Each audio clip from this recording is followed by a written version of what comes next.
तो स्टार्ट कर देते हैं नेक्स्ट क्वेश्चन से। ये है नेक्स्ट क्वेश्चन नंबर 61।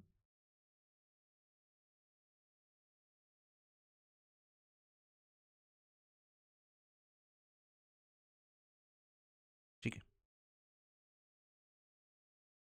जिसमें पूछा है कि जो जलोर ग्रेनाइट है is considered to equivalent to, क्या ये बैंडेडनेसिक कॉम्प्लेक्स की इक्विवेलेंट है या फिर बैरेक ग्रेनाइट, मीरपुर ग्रेनाइट या फिर बिल्कुल जो है दरबल ग्रेनाइट के इक्विवेलेंट बिल्कुल जो है। ठीक है, तो इन सभी में जो आपका जलोर ग्रेनाइट है, ठीक है, ये आपका लगभग मीरपुर ग्रेनाइट के जो है एक तरह से काइंड ऑफ इक्विवेलेंट के तौर पे बिल्कुल जो है एक तरह से आता है।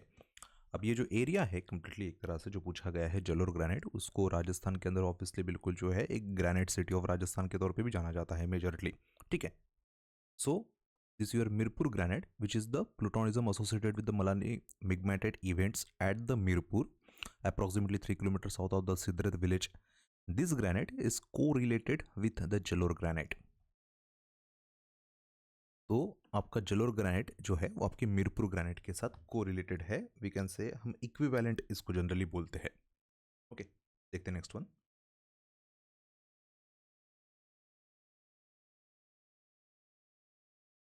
ओके, ये है नेक्स्ट क्वेश्चन नंबर 62 जिसके अंदर पूछा है Rajasthan granulite rocks are present at what place. तो राजस्थान के अंदर ग्रैनुलाइट यानी कि हाई ग्रेड मेटामॉर्फिक रॉक जो है क्या आपको सिवाना के अंदर मिलते हैं।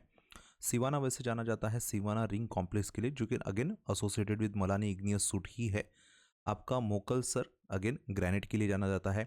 सैंड माटा, तो जनरली सैंड माटा कॉम्प्लेक्स जो है वो राजस्थान के अंदर ऑब्वियसली आपके ग्रैनुलेट रीजन्स के अंदर जाना जाता है, और इरिनपुरा तो इरिनपुरा ग्रेनाइट के लिए जाना ही जाता है।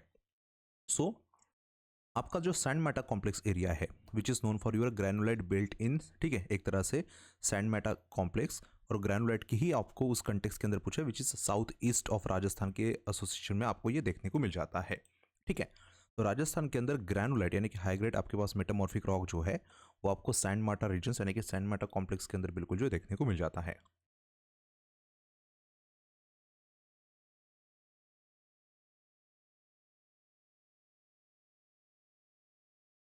ये नेक्स्ट क्वेश्चन नंबर 63 जिसके अंदर पूछा है कि कॉन्टैक्ट मेटामॉर्फिज्म, ठीक है, एक तरह से of impure limestone causes crystallization of which mineral. तो अगर इम्प्योर लाइमस्टोन का कॉन्टैक्ट मेटामॉर्फिज्म यानी कि थर्मल मेटामॉर्फिज्म होता है तो इनमें से आपको कौन सा मिनरल, वोलास्टोनाइट, वोल्फ्रामाइट, बाराइट या फिर फुल एक तरह से फ्लोराइट आपको मिलता है। प्योर लाइमस्टोन नहीं, इस बार आपका कार्बोनेटेड इम्प्योर है बिल्कुल।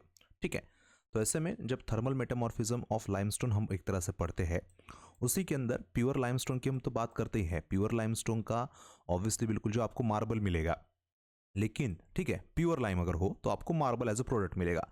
लेकिन अगर आपका लाइमस्टोन ही इम्प्योर हो बिल्कुल, ठीक है, so many limestones however contain admixture of silicious and aluminous clay impurities, and the basic principle in the thermal metamorphism of impure limestone is that lime tends to unite with the foreign materials with eliminating of the below carbon oxides।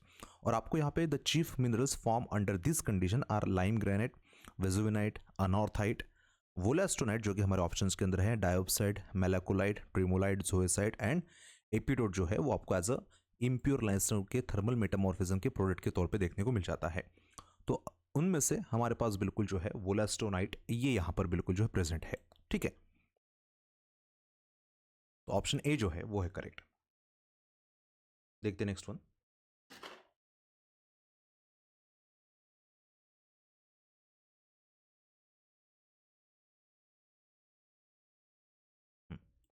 ये next question number 64 जिसके अंदर पूछा है कि the माइलोनाइट develops due to, क्या ये thermal metamorphism की वजह से बनता है, डक्टाइल शेयरिंग की वजह से, वेदरिंग इफेक्ट की वजह से या केमिकल इफेक्ट की वजह से। जनरली माइलोनाइट जो है वो आपको डक्टाइल शेयरिंग की वजह से बिल्कुल जो है फॉर्म होता हुआ देखने को मिल जाता है। अब माइलोनाइट कोई एक रॉक नहीं है, इसके अंदर भी डिफरेंट डिफरेंट टाइप्स ऑफ माइलोनाइट बिल्कुल जो आते हैं। ठीक है, अल्ट्रा माइलोनाइट हुआ, ऑर्थो माइलोनाइट हुआ, प्रोटो माइलोनाइट हुआ, तो आपका डक्टाइल शेयरिंग की वजह से ऑब्वियसली बिल्कुल जो ये फॉर्म होते हैं। ऑप्शन बी जो है वो है करेक्ट। ओके, ये है नेक्स्ट क्वेश्चन नंबर 65 जिसके अंदर पूछा है कि डार्क कलर का वो भी porphyritic mafic to ultramafic potassic rich एक हाइपरबेसल रॉक जो है आपको बताना है। इग्निमराइट आपका वोल्केनिक रॉक है, ट्रैचिलाइट वोल्केनिक है, लैम्प्रोफायर जो है वो ऑब्वियसली आपका बिल्कुल जो है हाइपरबेसल रॉक है, और फेल्साइट वो भी ऑब्वियसली बिल्कुल जो है आपका एक तरह से वोल्केनिक रॉक की ही कैटेगरी के अंदर आता है। ठीक है, उन्होंने सिर्फ हाइपरबेसल पूछा तो एक बार कंफर्म कर लेते हैं।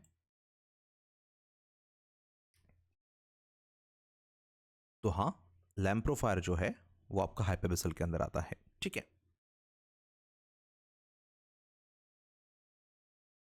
ऑप्शन सी जो है वो है करेक्ट। देखते हैं नेक्स्ट वन।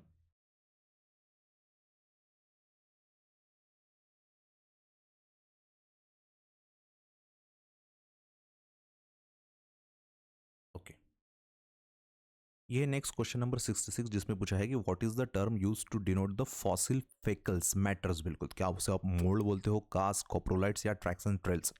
तो फेकल फॉसिल्स या फेकल पेलेट्स या फॉसिल फेकल्स मैटर्स को, ठीक है, एक तरह से यहाँ पे कोप्रोलाइट हम बोलते हैं।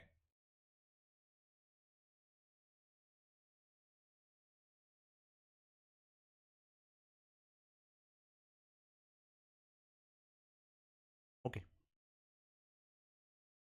ऑप्शन सी जो है वो है यहाँ पर करेक्ट। देखते हैं नेक्स्ट वन।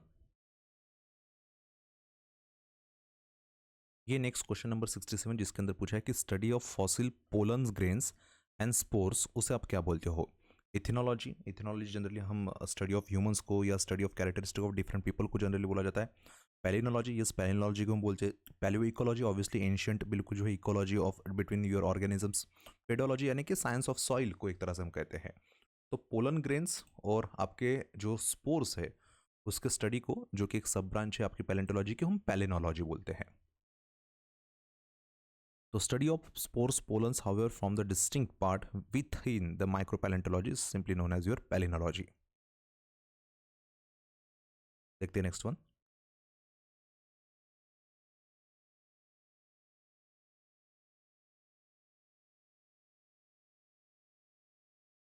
ये नेक्स्ट क्वेश्चन नंबर 60 जिसके अंदर पूछा है कि विच of the following represent the earliest stage of evolution of horse. तो इवोल्यूशन में सबसे पहली स्टेज हॉर्स की उसको क्या बोला जाता है। इवो हिप्पस, मेरिची हिप्पस, प्लियो हिप्पस या इक्वेस। अभी सीक्वेंस ही कुछ इस तरह से है कि पहला ही ऑब्वियसली बिल्कुल जो यहाँ पे करेक्ट है। ओके, तो it's your outline of phylogeny of horse similar with the recent, यानी कि आपका बिल्कुल जो है काइंड ऑफ हम बोल सकते हैं कि इवोल्यूशन ऑफ। तो उसमें से सबसे पहला horse is known as your इयोहिप्पस।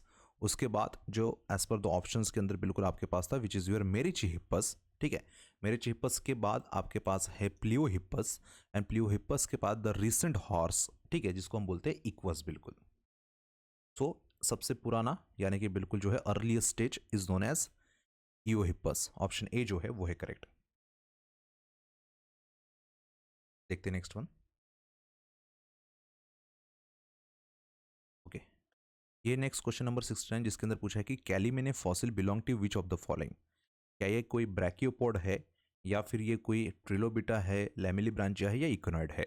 तो कैलिमेने हमने पहले भी पैलेंटोलॉजी के अंदर बहुत बार बिल्कुल जो ट्रिलोबिटा के अंदर देखा है। ठीक है, जब भी ट्रिलोबिटा के क्लासिफिकेशन करते हो डिफरेंट डिफरेंट, तो आपको ये एग्जाम्पल देखने को मिल जाएगा।